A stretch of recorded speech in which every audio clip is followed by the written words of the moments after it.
Nous, on n'a pas la prétention de vous montrer des choses extraordinaires, mais juste des pistes de travail.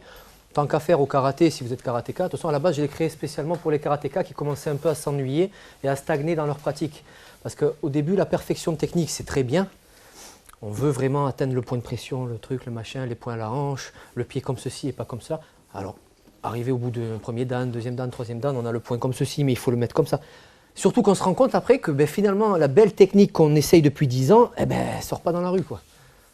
Donc on est en train de perdre son temps et son argent, ça serait dommage. Et les professeurs, ça va peut-être pas plaire à certains, mais si vous promettez d'apprendre au karaté pur, je parle, hein, d'apprendre à se défendre à des élèves, surtout des gens qui ont déjà été agressés. Bonjour, je voudrais faire du karaté pur et dur. Est-ce que je peux apprendre à me défendre rapidement? Mais oui, bien sûr, venez faire des katas pendant des mois. Il va dire, là, on m'a menti. Il faut avoir un discours juste, c'est-à-dire, le karaté, ça sert à se défendre. Nous, on a un club multidiscipline, Krav Maga, Penchak Silat, tout ça. Si j'ai une personne qui me dit, je viens pour apprendre à me défendre rapidement, là, je suis agent de sécurité, il me faut du concret, Krav Maga ou Penchak Silat, c'est un exemple. Et le karaté, je lui dis, vous avez aussi le karaté de rue, on va mixer ces techniques-là, mais il y aura tout le temps une partie traditionnelle. Et il faut aimer ça, il faut aimer pratiquer les katas, il faut trouver un sens à toute cette pratique art martial traditionnelle. Tu parlais des élèves qui pratiquent des années, des katas, tout ça. De suite, vous mettre face à un partenaire et voir à quoi ça sert. Voilà. Si vous faites un exercice, vous ne comprenez pas à quoi ça sert, il faut le demander de suite.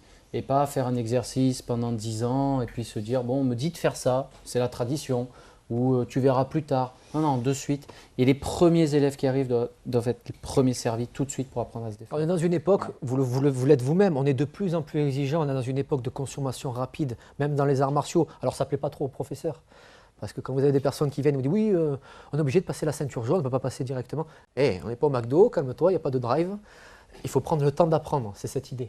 Donc tout ça pour vous dire, effectivement, il faut mettre du concret en priorité. Par exemple, les katas. Oui, les katas, c'est bon, c'est du karaté, c'est bon pour la forme, c'est bon pour le positionnement dans l'espace, le timing, il y a plein de points positifs.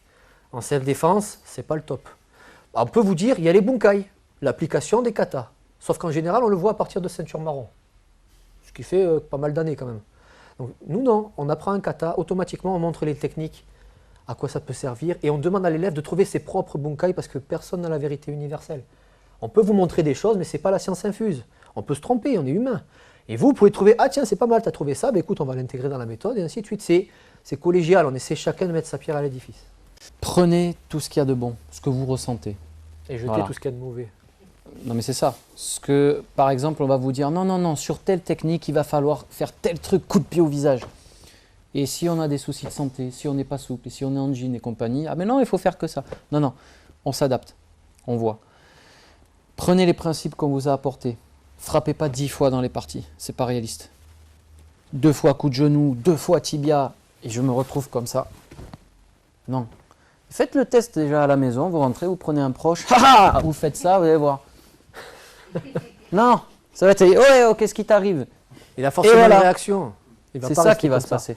Et votre pratique, à la rigueur, je vais schématiser, de la ceinture jaune à la ceinture marron, ok, vous faites, parce qu'il faut commencer, il ne faut pas non plus brûler les étapes. Mais rien n'empêche de mettre du petit piment dans votre pratique une fois que vous avez compris. Pour moi, un débutant, ce n'est pas un demeuré. Ça veut dire que ce n'est pas parce qu'il est débutant qu'il ne sait rien faire. Il y a des débutants, ils vous font des coups de pied, ils disent, mais tu as déjà pratiqué? Non, c'est instinctif, c'est comme ça. Donc tout ça pour vous dire, ils ne sont pas bêtes. Donc, frappez pas 10 fois dans les parties. Regardez la forme de corps de l'agresseur. C'est super important. Voilà. Vous allez apprendre un truc par cœur, et bien finalement, il va présenter le crâne.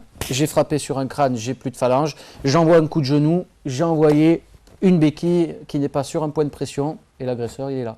Et je me dis, mince, partez du principe que l'agresseur ne va pas attaquer une technique en karaté, en krav, n'importe quoi, une seule. Bien sûr, il faut poser les bases, mais se dire, il va envoyer du pied, du poing, du coude, sortir une arme en plein milieu. C'est pour ça qu'on essaie de faire évoluer la chose. Voilà, donc dans la partie traditionnelle, on fait comme les grands maîtres l'ont dit, traditionnel, posture basse, point à la hanche, équité, et on essaye d'y trouver un sens.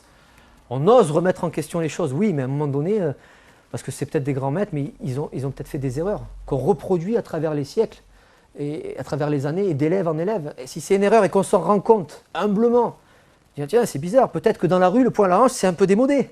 Je vais m'en prendre une dans la tronche. Donc c'est pour ça que moi, dans ma méthode, j'ai créé, entre guillemets, j'ai fait ma petite potion, ce que j'appelle le, mets-toi sur le côté s'il te plaît, ce que j'appelle le Kion il y a le kion traditionnel qu'on a fait dans le vide ici avec les poings à la hanche. Ça, c'est traditionnel. C'est la base. C'est le tronc commun, c'est les fondations de la maison. Au bout d'un moment, on essaye de l'adapter donc au karaté de rue à la rue. Ça veut dire que ça, et même vous le savez tous, même un débutant qui n'a jamais pratiqué, mais pourquoi tu as le poing à la hanche alors que, mais bien sûr, dans la rue, on ne le fera pas. Alors pourquoi tu le fais? C'est la tradition. Vous voyez ce que je veux dire? Il y a quelque chose qui ne va pas dans la façon de transmettre le karaté. Donc moi, j'ai essayé de mettre en place ce genre d'exercice que j'ai nommé le kion évolutif. Et là, vous allez comprendre, la structure du karaté de rue, l'objectif, il est là. Différence entre le traditionnel comme ceci, qui est très bien, et au karaté de rue, kion évolutif, là. Ça peut être n'importe quelle technique.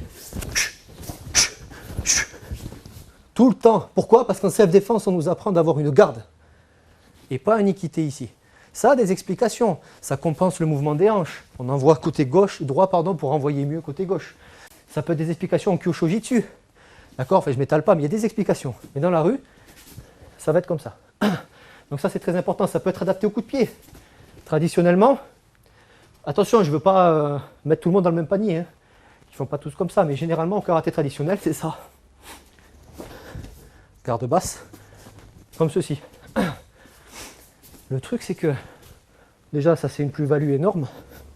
Et moi, j'ai voulu corser un petit peu. J'ai fait un peu de Krav Maga, j'ai voulu mettre un peu le cover dedans. Tout ça pour essayer d'améliorer. Et quand le jour J, on se fait agresser par un partenaire ou un agresseur, eh bien, on sait à peu près comment se débrouiller. Donc ça, c'est super important.